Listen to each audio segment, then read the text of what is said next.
feel lonely because no other child seems to have had the same experience. So they feel alone, they feel sad, they come here and everyone is in the same boat. When you begin to mourn is when you actually really begin to start healing. And through that healing, it brings hope. Hope for health and life and living and joy and happiness in your future. When Kristen came to Morning Hope, she was broken. And Morning Hope gave us back her daughter.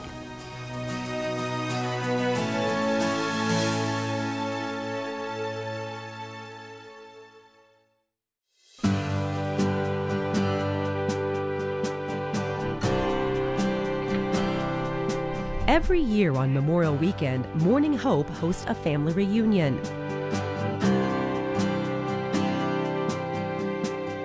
Families that span almost 2 decades of grief support reconnect and reunite. No matter where you are in this journey, that we continue to be here for you. They honor their loved ones that have died and vow support for their extended family at Morning Hope. At its heart, Morning Hope is a grief support network for children, teens, young adults, and their families who have experienced the serious illness or death of someone special to them. Research shows that unresolved childhood grief is often linked to mental and physical illness, violence, behavior problems at school and at home, and even increased suicide attempts. By supporting grieving children who are at risk of developing these complications and giving them life coping skills, there's a benefit to them emotionally, socially, and a benefit to society at large. Last year, Morning Hope served nearly 2,400 people.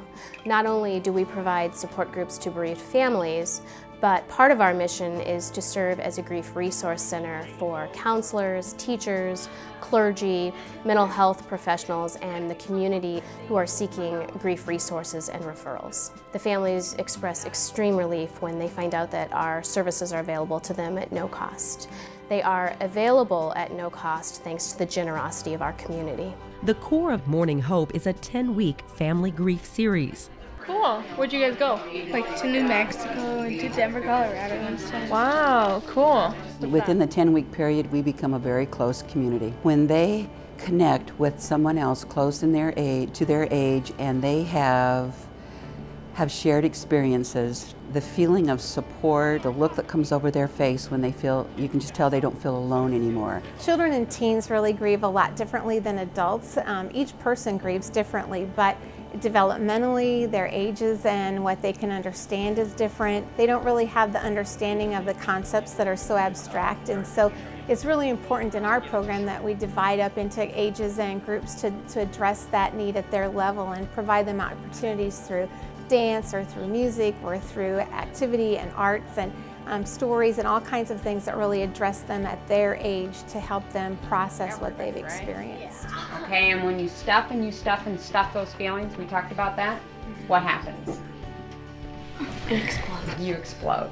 It just all comes out. It's okay to have these feelings. It's what you do with them that gets you into trouble. I was very hesitant at first to come, not knowing what I'd experience, who I'd be around. After a couple weeks, you become more comfortable, more able to express your feelings. And by the end of the sessions, my confidence grew in myself, my ability to express my feelings and understand them, and to know what I wasn't alone. Probably the 3rd or 4th week, we will hear laughter coming from upstairs. And that's where the teens meet and where the upper elementary children meet. And it happens without fail, that those kids are so relaxed and feel so comfortable with their facilitators that they will have fun and they will laugh. Excellent. So she's adding a garden because she and Grandma worked in the garden. Derek, what are you drawing for Grandpa? A rainbow. A rainbow's a good idea. Chloe was 6 when her dad passed away. She's 7 now. I knew that it was the right place to be.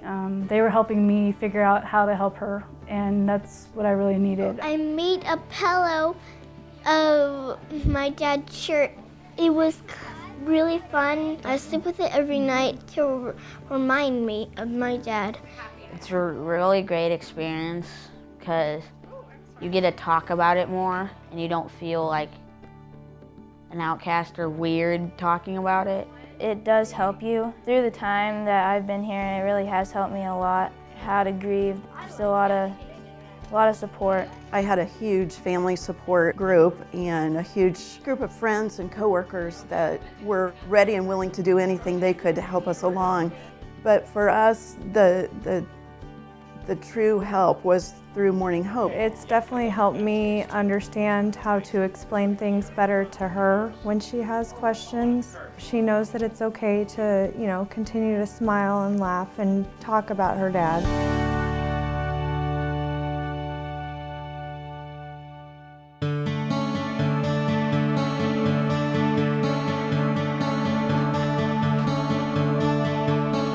We have a family feast on the 10th week, and there is a lot of laughter and a lot of joy in the house at that point. Morning Hope makes those holes in the heart better for the children. There is a feeling of comfort and a feeling of hope, and if they don't have hope, what do they have? I really think that when families come in at the very beginning of our program and they've experienced something very tragic and very painful to them, and they begin to trust us and share with us what's gone on in their lives, and by going through the mourning process, it leads them to that joy that they hope for and want in their future. I made all different kinds of friends.